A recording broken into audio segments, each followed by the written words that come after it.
counselor for this part of Framingham, and really excited to have all of you here with us tonight. We scheduled this kind of to be the opening act for the DPW meeting, but maybe we're the main event, I don't know. There's a lot of people here, and we really appreciate it. I've been a member of Friends of Saxonville for 3 or 4 years now, and I think every year I learn more about this organization. It's an organization that's been around for 26 years, and it's done a lot of different things in those years. But I will say that throughout those, that 26 years of existence, we've never had a single staff member. It's always been community members, volunteers, people in the community coming together to take action about the things that they care about. And so, the long story short of what we're going to be talking about tonight is, what we on the board care about and what we've been working on, but also creating an opportunity for people in this room to share a little bit about what they care about, how they want to get involved, and hopefully we can partner and make some of those things happen. When I was on the campaign trail last summer, I went and knocked on a bunch of doors, and so maybe a couple people in this room got a knock from me, probably in my Saxonville t-shirt. And I got a lot of questions, some that were, funny, like why are there so many foxes? Why is the gate behind the high school locked sometimes, unlocked other times? How do I know when and where? But a lot of the things people asked about were stuff that Friends of Saxonville has been and is working on. And so it was really easy for me and felt really good for me to be able to say, this is what's happening. And I can say that because there's a lot of people, a board, and a community that really cares about this neighborhood and this area of Saxonville, this area of Framingham. And so, before I start, I'm just going to quickly ask anyone that's either been a board member or is a current board member of Friends of Saxonville, just to quickly stand up, so that we can acknowledge you, and so that others in the room can also pick these people out if you have questions or you want to get involved.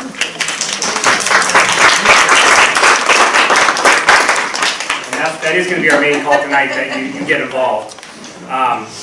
Also really excited tonight to be joined by our state rep, Jack Patrick Lewis, so really appreciate having you in the room tonight. And I don't know if you want to maybe say a word or two, just 30 seconds, a minute. 30, you know me, so I'll keep it to 30 seconds. With redistricting, Saxonville became part of my legislative district. I live just behind Trader Joe's, so outside of Saxonville, but I know several of the folks that have run the organization, and they keep me on this side of town a lot. Brandon's been great. He has my cell. It's like, as all of you, I carry my phone with me everywhere. Text me, call me if there are ever any issues. 508-479-6683. I'll write it down. But really, you know how to get hold of Brandon. He knows how to get a hold of me. If there's anything that's on your mind, follow the lead of some of these folks here, and don't be shy. And shoot me an email, shoot me a text. And I'll be knocking on your door in the next couple months to talk about boxes. So, yeah, so feel free to call Jack first. Good. He can redirect to me. Okay, so before we get into the programming report out, I'm going to run us through, I swear, only about a minute and a half of required annual meeting activities that we have to do every year. And so the first, for those of you who were at our annual meeting last year, which the mayor joined us for, hopefully you picked up our 2023 annual meeting minutes. And so I'm just going to quickly pause and say, if you've reviewed them, if you were at that meeting, are there any corrections that you would like to make at this time? And assuming not, I'm going to say, do we have a motion to approve them? So moved. Second. All in favor? Show your hands. Any opposed? No, great. One thing off our agenda. The second thing on our agenda, and I'm going to, excited to have 3 board members with expiring terms that are renewing their terms. And so that's Lynn Damianos, Dan Harrington, and David Longden, our treasurer. And actually Lynn's our vice president. And so I'll take a motion to approve those 3 members to be on the board again. Motion to approve. Second. Second. All in favor? And any opposed? None. Thank you. I'll pause there and actually say we are looking for more board members and for people to get involved. And so if that's something that you're interested in doing and being a part, we meet monthly. We try to be out in the community and lead other activities as frequently as we can. And so please reach out to me or any of the other board members that stood up. Please reach out to them, and we'd love to share more. And then our last official annual meeting requirement is a quick financial update. And so, David, I'll turn the floor over to you. Okay. I can just do it from here. If you want to come up here, actually, then Nick can get you on the camera.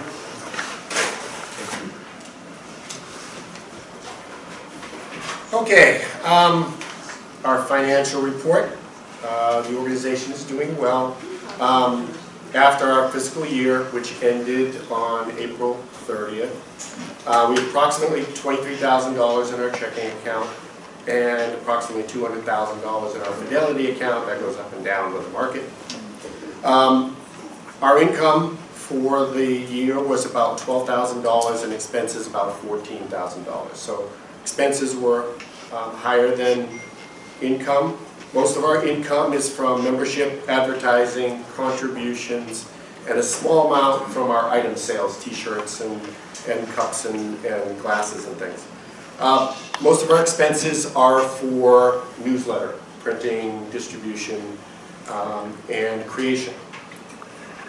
Also our website cost us a certain amount, and then insurance, which went up this year.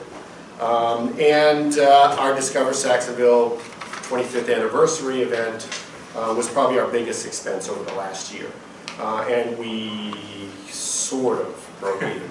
Not quite. Anyway, that's people had a great time, though. So. Yeah, we had a great time. Expenses exceeded our income by about $2,000. But that's because we invested in a number of new sale items like t-shirts and so on, so we expect to recoup that money eventually. And then our insurance costs increased, and like I said, the event probably cost us a little more than we made from it. And then we are anticipating some savings on our website. We had it redesigned recently, and we are looking to save some money as we moved it to a new manager. So, and then we are also, though, anticipating increased costs for printing. Everything's going up, printing costs is one of them, so that's that. Did anybody have any questions? Did you actually just quickly, so the $200,000, like, sounds like a lot in the bank. So I wonder if you could talk about like some of our funds that are dedicated to certain projects. Right. So we have a certain amount of money that is set aside for the trails. So whenever a project comes up that we want to do on either the Getchell Trail or the rail trail, that money is set aside for those types of projects. And then we also have a certain amount of money that's set aside for the Athenaeum, that's donated and dedicated to the Athenaeum. So when the Athenaeum is finally renovated, we'll have some money to invest in the Athenaeum for some of the amenities and so on that will go inside the building, or some decorations for the outside. One of the things that we've just kind of checked for recently was for a brand new bench to go on the outside of the Athenaeum to turn that little park, instead of just a park you walk by, someplace you can stop and sit down and relax and watch the cars go by. So, anyway, anything else? No, I think that's great. Okay. There's one question. Quick question, what is the website for Saxonville, Friends of Saxonville? It's friendsofsaxonville.org. Thank you. And it's currently being rebuilt. It's not finished being rebuilt at the moment. So it was down for a while. We're in the process of getting it back up and running.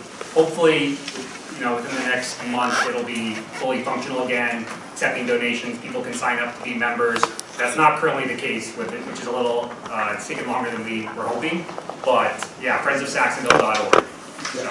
And I think Saxonville.org takes you there as well. I think either one will take you there. Yeah. And so yeah, I'll just say that we have a number of funds, earmarked funds for different projects. So I think 50,000 is specifically for CRT. Yeah, it's about 48,000. 48,000, and so for the trails in general. Yep. for the trails in general. And so it's the same with the Athenaeum. And so I guess I'm just trying to give a little context that we try not to just sit on funds, because that is not the way we want to have our money used. We want to get it out into the community, but there are certain funds like the 48,000 for the CRT. Right now we're working on historical signs, some additional amenities for that trail, benches, a bike, a repair kiosk, all these kind of things for the CRT. But the way those funds were donated to us, they're restricted. So, but anyways, one other, yeah. Yeah, with the restricted funds, is that also like, if there's a grant opportunity for a match, like, that stuff could be put up as like, yes, this is towards a match? Or- Yeah, and we've done stuff like that, Okay, yes. So if somebody else donates it and they ask us to try and match it, Yeah. yeah, the board will decide whether that's something that we want to support, of course. Yeah. But Yeah. anything in the trails that needs to be done, we've done some things already. Obviously, Ron has been involved and helped us with that. And Yes, like in the and past, Paula? we like sponsored one of the hearts, and you know, that costs money, and also helped with the murals and stuff like that. So I'd say in the last year, we've actually done more of those kinds of small projects and supported them more than we've had in the past. But as Brandon said, there are certain funds that we have to only dedicate to certain places. Athenaeum fund has just basically been accumulating because there's no place to spend it at the moment, so, yes. That's changing. which we'll hear about. That's right, Yeah. yes. So- And your question, Do yes. you have a wish list? So I'm gonna put that question on hold. We're gonna talk through some of the projects we're working on and some of the things we're hoping to do more of. But part of like, when I hear you ask about, seeking grant opportunities, there are people in the community that either have expertise or are working on projects where they might know more than us about what's out there. And so we'd love to encourage people to reach out to us, to partner with us, be a part of this team and making some of this stuff happen. So I'm gonna quickly, is it finance related? Yes, Okay. yes. That if you have a great idea and you're a grant writer or you would like to write a grant, you can partner with Friends of Saxonville because they're a nonprofit. And so they hold the money and they distribute the funds, but it's a way to write grants and benefit the community without being a nonprofit yourself. You use Friends of Can I Saxonville. just go off, Ron? Actually, I work at Dana-Farber, and part of my job is to review grant applications, so if someone's putting one together and just wants someone to take a peek and see if there's anything more that could be added, I'm willing to help with that as well. She does it full time, 8 hours a day. Great. Andrew? When you mentioned 12,000 in revenue and 14 in expenses, does expenses include some of the restricted money, or is that all separate? No, at this point, I don't think we've spent much from those two funds at this point. Right. We've done a little bit from the Trails Fund. Nothing from the Athenaeum Fund, because again, there's nothing expended on at this point. Because you said you mentioned that you'd had some project, and I was wondering if that's included in the number you gave, or if that's a separate number. No, that's included in the overall number. That comes out of our general, most of those have come out of our general fund. Okay, got it. Things like the hearts and so on, that comes out of our general fund. I'm just gonna mention, last year, some of you might remember that I reached out to you all to volunteer. So I'm doing that again. And I'm gonna ask, a lot of you are familiar faces, and I see you year after year at our annual meetings. And we need your help, especially with the Athenaeum Project Phase 1 and getting into Phase 2. And I'm well into working on that, as many other board members and volunteers are. So tonight, before you leave to go to the DPW meeting, please talk to me and submit your interest in being a volunteer. It would mean a lot to all of us. Thank you. Okay. I'm going to move us into the program portion, and I'm going to ask Steve Wiseman, one of our board members, to step up to start and quickly give an update on the Community Preservation Act funds and the different projects that are coming to Saxonville. Great. Thank you, Brandon. So how many of you received a newsletter or read this latest version of the newsletter? Can I just see hands? Okay, so if you've read the newsletter, you know that Saxonville received $1.5 million in community preservation funds this year. That's 50%.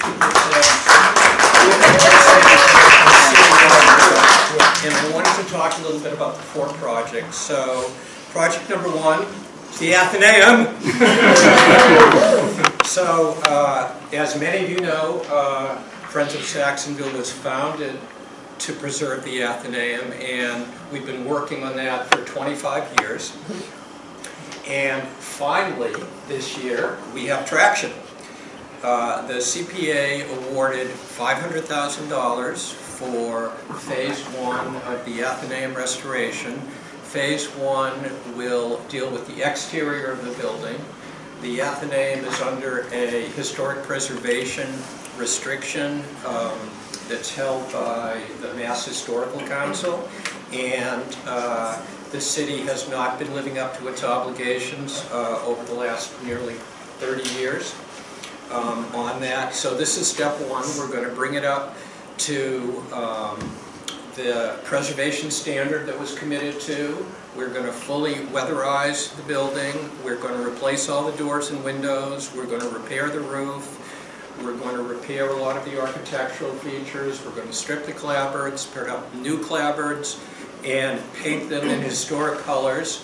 And that will set the stage for Phase 2, which will be a future application, and hopefully some engagement by the city through their capital projects process. Now, the $500,000 isn't the only money we're using. Back in 2017, town meeting committed $1 million to this project, which has been sitting in the bank for the last 7 years with no place to spend. And so this first phase will be $1.5 million. And unfortunately, that $1 million was not in an interest-bearing account. So otherwise it would be $2 million. But we'll take it. So that's project number one, and we're extremely excited about that. We could close the whole organization down. We won't. You know, we'd be happy. So project number 2 was the Getchell Trail project. A year ago, thanks to Ron Chick, the Community Preservation Committee committed nearly $200,000 to restoring the north end of the trail. And is that the right? It was 250. 250 for the north end of the trail. And this year they committed $650 to the south end of the trail to replace the boardwalk. So as anyone who's been on the trail recently knows, the boardwalk has reached the end of its useful life. It's probably well beyond the end of its useful life. So that boardwalk will be replaced with an ADA accessible boardwalk that meets all ADA standards. It will be expanded from the current 900 feet to 1,000 feet. There will be a viewing platform at the end of the boardwalk section where the Carol Getchell bench is, which can be used by the Stapleton School for educational programs. That project, so over the last 3 or 4 months, we've gone through permitting through the Conservation Commission. We have a consultant who's working on the design, developing the bid specifications, which will be done around the beginning of July, and then we're going out to bid. We hope that both sections, the north section and the south section, will be constructed at the same time, more or less, and we're hoping that happens this coming fall. So ideally, by Christmas, we will have a new trail updated. All the bridges will be replaced, so the bridges are also going to be ADA compliant. Some of those crazy bridges that you struggle to get across will now be easier to use. There will be approaches that cover a lot of the routes. So the whole trail is going to be, those 2 sections will meet Forest Service standard or be ADA compatible. And then the next step is the middle part, and Ron announced to the Conservation Commission that he's already noodling about how to get the middle part funded. So soon the whole trail will be much more accessible. So that's number 2. And number 3 is the Cochichua Rail Trail.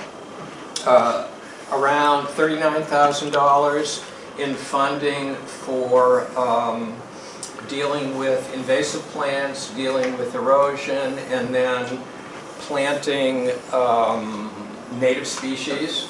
That's going to be done near the School Street trailhead.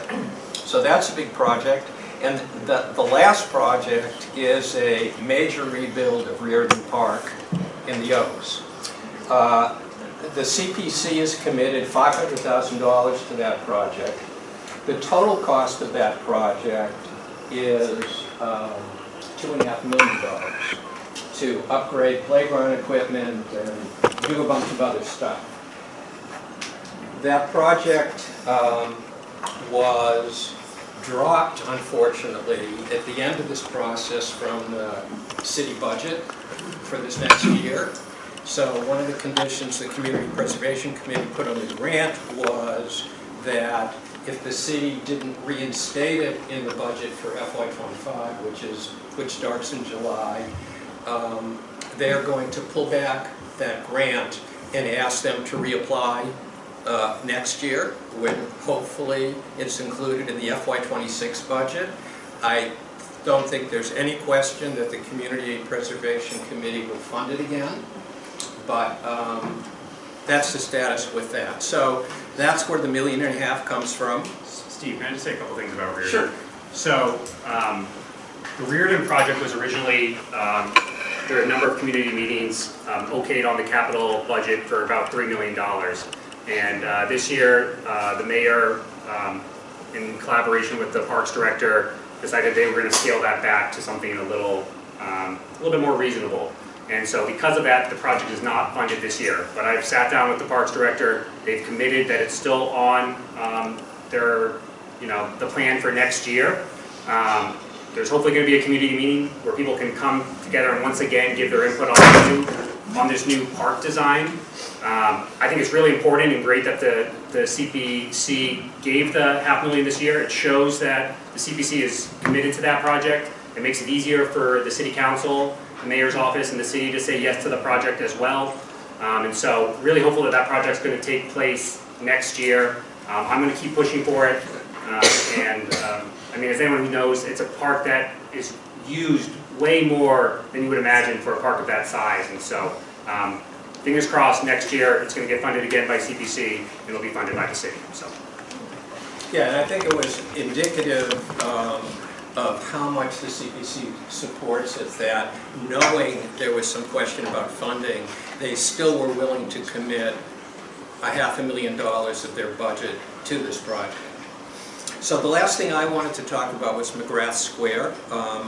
I hope all of you, after this meeting, will attend the meeting in the cafeteria that the DPW is putting on to discuss two kinds of projects. The first is water and sewer improvements that are funded starting in FY25, and their goal in talking about those projects is to set expectations for the kinds of disruptions people may experience during the construction process and what the goals of the project are, etc.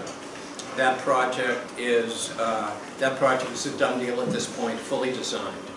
The second thing they're going to talk about is a project that Friends of Saxonville have been working on since, I think, 2015, and that's to get McGrath Square completely rebuilt, to make it more pedestrian friendly, to add pedestrian amenities, hopefully to add street trees, to eliminate the problem of people making the dash from the Danforth Street parking lot to get to the cafe, the dash of death, to deal with the left-hand turn that people make onto Danforth and make that as safe as possible.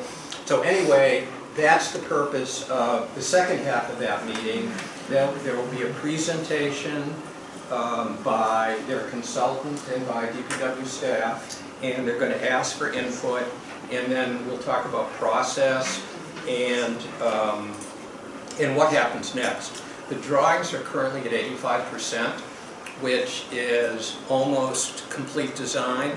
The next step would be construction drawings. So this is the last chance for the community to have input into this project, because once it goes to final, and they got a special $300,000 amount approved by City Council in this last year to pay for those final drawings. Once those drawings are done, the drawings are done, and it's been, I don't know, 60 years since there's been a rebuild of McGrath Square. So if they don't get it right this time, whatever they've done, you're going to live with it for another 60 years. So please come to the meeting, please participate. Okay? Yeah. Who's next? We're gonna have, turn the mic over to Kathy for some quick updates on Saxonville beautification efforts.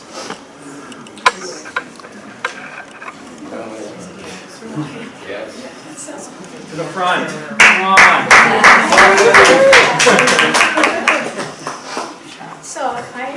So beautification, as beautiful as Saxonville is, we think it could be even more beautiful. So we don't have an official beautification committee per se, but we as a board have kind of worked on little projects here and there. I don't know if anybody has noticed, but we've done some weeding on some of the public areas and a little bit of planting. Talking about a wish list, a bridge of flowers, one chick. We've talked about that, the old Danforth Bridge, maybe a scaled down bridge of flowers kind of effect would be nice there. So you don't have to be an experienced gardener, but we'd love to have folks get involved and help out. It takes a village certainly to do something like this. So, Volunteers again. Okay, so find Jan or find Kathy yeah, if you want to support. Volunteers. we'd love that. We have a few small projects coming up. Maybe 1,000 bulbs. 1,000 or 2,000 or 3,000 daffodil bulbs all along the Central Street and Elm Street, Concord Street. Decorating the Athenaeum at holidays? Yeah.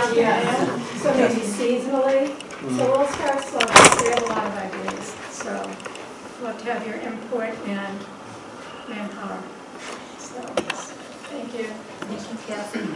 Okay, I'm gonna have Charlene give a quick report out on local business mixers. Yeah. Hello, everyone. I'm Charlene Frary. I've been a volunteer off and on with Friends of Saxonville since, 25 years ago, and I'm a former board member. And in my role as a realtor with Realty Executives Boston West, I am also a business member of Friends of Saxonville, which is a different membership level. You may have seen my ads or name at the bottom of the Friends of Saxonville email or e-news. And so after last year's 25th anniversary celebration, a small group of us, board members, volunteers, business members, we're trying to think of ways that we could connect the hundreds of small businesses that operate in Saxonville. I think in the mill alone, there's over 100 businesses, which is really surprising to a lot of people. There's a lot of small, single-person, very creative businesses,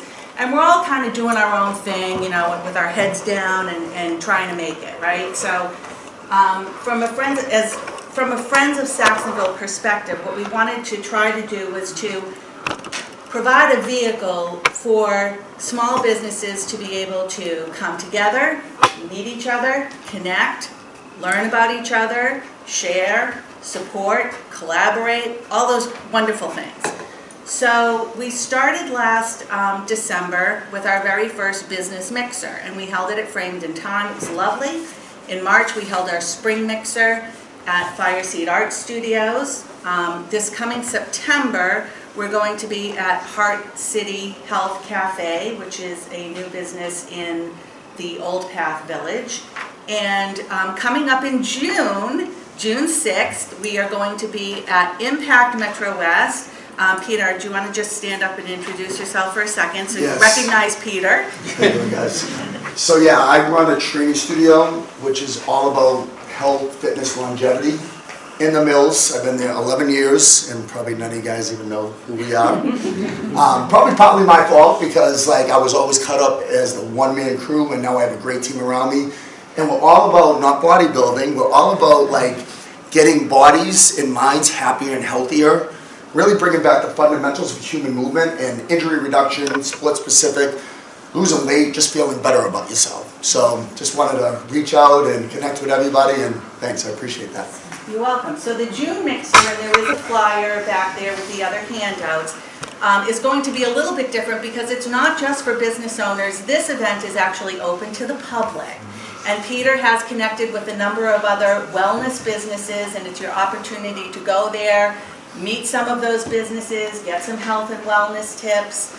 Friends of Saxonville will of course be in the house to facilitate this business mixer as well.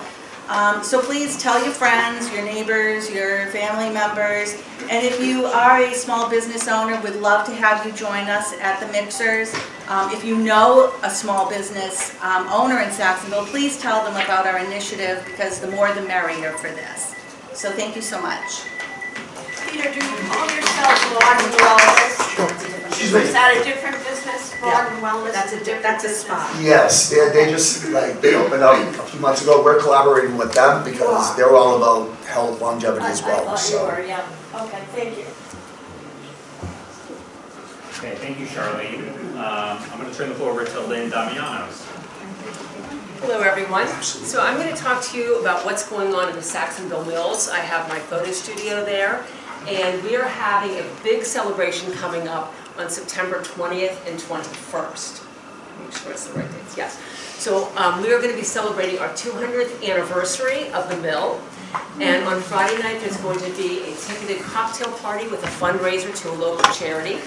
And on Saturday, there's a free event from 11 to 4. It's going to be mill-wide. Everybody is invited. There's going to be an open house. All the mill buildings are going to be open. There's going to be food trucks. There's going to be games for the kids, and a great opportunity to really find out what's going on inside the mills. And in Mill 1 alone, which is where I happen to be, is the Mill Contemporary Art. And we have, I believe, over 50 studios in the mill now, including some new ones that are upstairs on the second floor. And very exciting, we are going to have a cooperative artist store. And that's going to be opening very soon, right near the main entrance along Central Street. In addition, we have a gallery called the Project B Gallery. And there is an open house and a reception for a changing show in the gallery on the second Friday evening of each month. So what that means is there's a new artist or a new group of artists that will have a show there. It could be artists from within the mill, or it could be outside artists. And the event is from 6 to 9 each Friday, second Friday of the month, and all are welcome to do that as well. And I just wanted to introduce Amy Weeder. She's one of the co-founders of the Mill Contemporary Art. You can stand up, and if you want to add anything else, feel free to do so. No, Lynn has covered it brilliantly, as I expected. We do want people to come visit us. We do want them to come to the open studio. When we have the gallery opening, many of the artists also open up their individual studios so that you can talk to them as well as whoever is on display in the main event. And we hope to have some interesting things going on during this open house in September. Thanks. So that's pretty much about it. If you come to the cafe, there's a back door from the cafe that will take you into the hallway. You can meander around and look at all of the cool artsy things we have in Mill 1. So come and visit. And we now have areas at the mill. Have you seen the umbrellas and the tables just outside the cafe? It's a big plus, so enjoy that. Okay, so I'm going to do 2 more quick updates, and then I'm going to open up the floor to questions and comments from all of you. So the first one I'm going to talk about is an idea that is in its infancy, but is making progress and gaining steam, which is to make Saxonville an official cultural district and recognized by the state, the Massachusetts Cultural Council. There's a number of cultural districts around us, so people know that the Center Common might know that that's a cultural district. Natick is one that's really well operated, and for those who have been there, know that they have lots of great events. Being a cultural district is a great marketing tool. It makes you more enticing to different businesses and artists, and then it also opens you up to different types of grant funding. So, long story short, the Mass Cultural Council right now is not accepting new applications, but they will be re-accepting applications starting next summer. So that gives us a year to get our application and our team together. We're hoping to have this be another way to support the growing and thriving artist community in the mill. We're also hoping for it to be a way to entice more businesses. As some of you probably know, there's a couple of places in Saxonville, Pinefield, the old lumber yard, that potentially could be ripe for new development, and we want to get out ahead of that and make sure that we're getting the community and the types of businesses and the type of development that we're happy with in this community, and mostly that's village sized, that we're not getting large mega buildings. And so that's actually the second item I'm going to talk about, which is potential zoning upgrades to Saxonville. So some of you who have been around will know that back in, I believe, 2015, the Economic Development, EDIC. Yeah, Industrial Corporation, at the time, commissioned a study that was done by the Cecil Group to study what would it look like to revive Saxonville, revive it. And so some of those things were upgrading McGrath Square, which we're really excited to progressing. And the other was to make more consistent zoning throughout the village. So in some places you'll notice that there's mixed development. There's first floor businesses and residential above that. And so there's been talk about what it would look like to have an overlay district that supports that kind of development throughout along Concord Street and up towards Pinefield. As well as potentially the old lumber yard, though there are other ideas around what that could be as well. For those of you who know a lot about that property, you'll know it's tied up with a long-term lease with Stop and Shop, and so we're trying to get out ahead of that as well. So, long story short, there's going to be upcoming meetings that I'm going to be putting on through my role on the Planning and Zoning Subcommittee for the City Council. And so I encourage you to participate in those. We're going to be seeking community feedback around upgrading and updating the plans that were done in 2015. And hopefully my vision is that we create a community that remains, keeps the village feel, but that is more walkable, that is more pedestrian friendly, that encourages people to get out on the street and to frequent our businesses. I love the coffee shop, I love the burrito shop, I love going to Liberty's and Robinson's as much as the next person, but I think we can all agree that some of those properties are due for reinvestment, and so working with property owners, the developers, not necessarily working with the developers, but getting out in front of the developers is something I hope to do. So. I'll pause there. I'll just say I really appreciate everyone being here to hear about what we're working on. There's a number of other projects that that are top of mind for us that we haven't talked about. We did do a lot of small art projects from the Hard in the Floodgate mural. We're working on a project right now to bring public art to the different utility boxes, light boxes, which many people have probably seen in other communities. And so if there are other projects like that you're interested in supporting and getting involved with, please let us know. And I'll just quickly stop there, say thanks for being here, and if you have any questions or comments, we'd love to have them. Can I just mention two other things? Yeah, sure. And there might be questions about this. So I just briefly on the Athenaeum. So people always ask, so what are you going to do with the Athenaeum? So the vision for the Athenaeum is going to become a community hall, which is what the Athenaeum always was, a place to have meetings like this, but not just a community hall. We've been in discussion with the high school performing arts program, and they are very excited at the possibility of using the entire second floor as a performing arts space. As you may know, the high school is really packed at this point, and there are limited spaces available for practice, for more informal performances, dance, music, whatever. So that's part of the vision. The other thing I wanted to mention with respect to the CRT is those of you who use the Cochichewa Rail Trail probably notice that it's really clear when you hit Natick.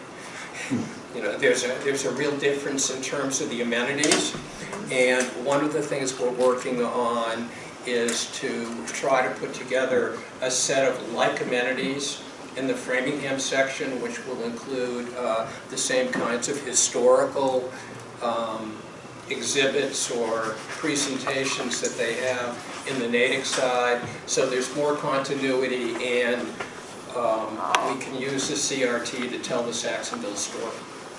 So I just wanted to mention those two things. Back to you. Great. So with that, I'll open up the floor and see if there are any questions. Yes, Steve? I don't know if anybody has seen the latest Saxonville newsletter, but there's a terrific article in here about how Saxonville was on Chronicle. And I just want to thank Brendan and Lynn for doing such a terrific job. And thank you, Steve, for calling Chronicle. I want to thank Lynn for putting a shout out to me in the article as well. If you haven't seen it, take a look at the article, and there's a little site down here, www.youtube.com, watch V equals LEHQFOPOCKPY. Just pick this up. And I just want to thank you two for doing such a great job representing Saxonville. Thank you.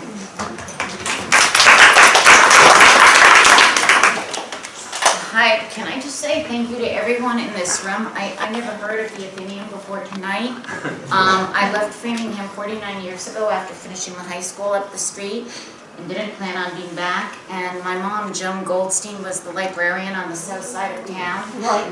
And when she died 3 years ago and I was going through her things, I found what appeared to be 22 years of your newsletters carefully filed. I think I lost them when the basement flooded a few months later, but it was clearly an important organization to her, and when I am here for the summer and I saw your sign, so thank you everybody, because it meant a lot to her, even though she couldn't read because she was really sensitive to poison ivy, but I'd love to volunteer. And thank you everyone. Wonderful. Thank you.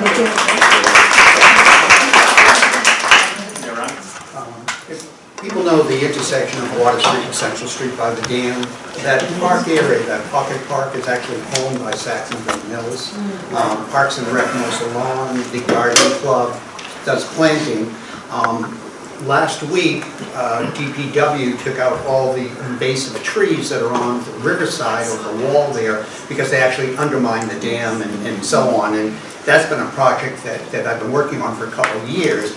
And in discussion with Charlotte Maynard, the owner of Saxonville Mills this week, we're talking about getting a table there that would be accessible and that people could take their burrito and their pizza and their tacos and have a place to sit by the falls. So if you're interested in promoting that or getting involved with Friends of Saxonville, that's something to jump onto. It should be really, really fun to be able to sit there at the falls. Similar to the table that you did on the trail? The one on the trail is, that's a square table? Right. Yes. No, this is more longer. There's Bigger. one, I saw a great one at City Hall yesterday, in the parking lot, a big long picnic table, made out of metal, very durable. That's the one I'm looking at, but that hasn't been decided yet. But the idea is to be able to see the river, see the falls, and in talking with Charlotte, putting an informational panel there, or work on an informational panel about the history of the mill. That would coincide with the 200th anniversary. I have a question that sort of ties to that. The benches along the rail trail, are they open for people to donate them with a plaque, or what's the situation? How does that work? If you would like to give money, yes. So we haven't gotten to that stage yet. So right now we're working with the city on getting approval for all this. We're also working with the Framingham History Center on the content for the historical signs. And so we're not at a stage at the moment where we're talking with vendors to buy the actual benches and do all that work. But if that's something you're interested in, I think we'd be very interested in doing, supporting that. And so I would say please speak to a board member. And Yeah, we could coordinate that. yeah. We just, David, our treasurer, just paid for our new bench at the Athenaeum today, and they're quite expensive, and there is going to be a plaque on it. We've included that. So you'll see it fairly soon, but as we start the work, I'm going to share. I've been on the board for 25 years, and I've lived in Saxonville for over 50 years, and I'm on the library board as well, so that's how I knew your mom. And so I have both of these establishments very much a part of my heart. But the Athenaeum particularly matters to me because my partner of 38 years was an architect, Jerry Couture, who lived here in Saxonville, and dedicated much of his free time to improving the Athenaeum and to push it ahead. And you all know it's been years before we got to where we got this past spring with community preservation finally giving the money. So I've talked to Jim Palini as recently as today and Saki this week, and we do have that kind of support. And so it is changing, but when I say I need volunteers, we need volunteers, I particularly want folks to help us with the Athenaeum. I respect everything else you're doing, we're doing, but that's been part of my heart for over 25 years, so if you can work with us, we'd appreciate it. Thanks. Okay, I'm going to take one final question so that we have time to get over to the McGrath Square meeting. Is there a specific committee that's working on the trail? Like, how is that going forward? So we do not have an official subcommittee. We did at one time. Our board is small at the moment. We're only 7 people, and so it seemed silly for us to have like a 4 or 5 person subcommittee when the board was only 7 people. But that is definitely a format that we are willing to take up again if there are people that are interested in getting involved. Yeah, so please, if that's something that you're interested in supporting, that kind of work, please let us know. Yeah, give And us your name. You'll be the chair of the committee.